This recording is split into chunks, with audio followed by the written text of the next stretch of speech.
नमस्कार दोस्तों, स्वागत है आप सबका हमारे YouTube channel current affairs by Siddharth Singh पर। इस वीडियो में मैं आप सबके लिए मानव शरीर से संबंधित टॉप 10 प्रश्नों का पार्ट 1 लेकर आ गया हूं। आगे भी इस टॉपिक से संबंधित और प्रश्न और वीडियोज आपको मिलेंगे, इसलिए आप हमारे YouTube चैनल को सब्सक्राइब जरूर कर लें। वीडियो अच्छी लगे तो वीडियो को लाइक और जितना हो सके शेयर कीजिएगा। धन्यवाद। तो चलिए हमारा अपना पहला प्रश्न देख लेते हैं बिना देर किए हुए। हमारा पहला जो प्रश्न है वो है सर्वदाता रक्त समूह कौन सा है। तो इसका राइट आंसर हो जाएगा ब्लड ग्रुप ओ। सर्वदाता कहने का अर्थ ये है जो अपना ब्लड सभी को यानी अन्य किसी भी ब्लड ग्रुप के व्यक्ति को अपना रक्त वो डोनेट कर सकता है, अपना ब्लड डोनेट कर सकता है, तो उसे सर्वदाता कहा जाता है। तो ये ब्लड ग्रुप ओ है जी।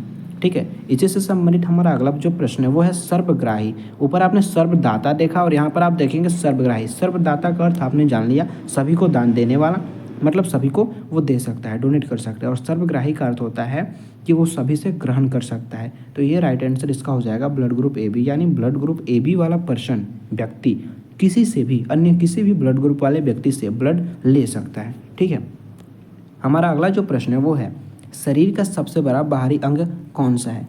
देखिए इसमें बहुत सारे लोग कंफ्यूज हो जाते हैं, तो यहाँ पर ये आप ध्यान दीजिएगा बाहरी। ठीक है, तो इसका राइट आंसर हो जाएगा स्किन, त्वचा। शरीर का बाहरी सबसे बड़ा अंग पूछे तो स्किन यानी त्वचा। ठीक है जी। हमारा अगला प्रश्न है शरीर का आंतरिक सबसे बड़ा भाग कौन सा है। देखिए आप कंफ्यूज ना हो इसलिए मैंने दोनों प्रश्न यहीं पर रख दिए। यहाँ पर बाहरी है और यहाँ पर आंतरिक है। इसका राइट आंसर हो जाएगा लीवर, यकृत। ठीक है, ये अगर आंतरिक पूछे शरीर का आंतरिक सबसे बड़ा अंग तो लीवर।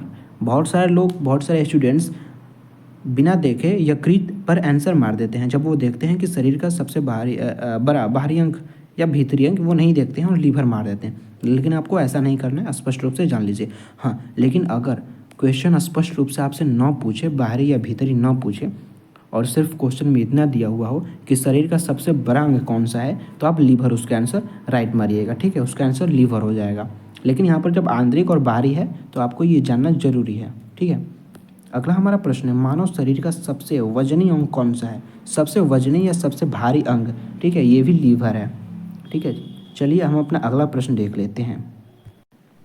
मनुष्य के हृदय में कितने कोष्ठक होते हैं। ये जो प्रश्न है काफ़ी वीवीआई है, बहुत बार एग्जाम्स में पूछा गया है, आप भी इसको जानते होंगे। इसका आंसर भी शायद बहुत बार एग्जाम में पूछा गया है। ठीक है, और ये बार बार पूछा ही जाता है, इसलिए मैंने इसे ऐड कर दिया। तो इसका राइट आंसर हो जाएगा 4 इसका राइट आंसर हो जाएगा। यानी कि हृदय में, मनुष्य के हृदय में 4 कोष्ठक यानी 4 चैम्बर्स होते हैं। ठीक है, इसको इंग्लिश में चैम्बर कहा जाता है कोष्ठक को।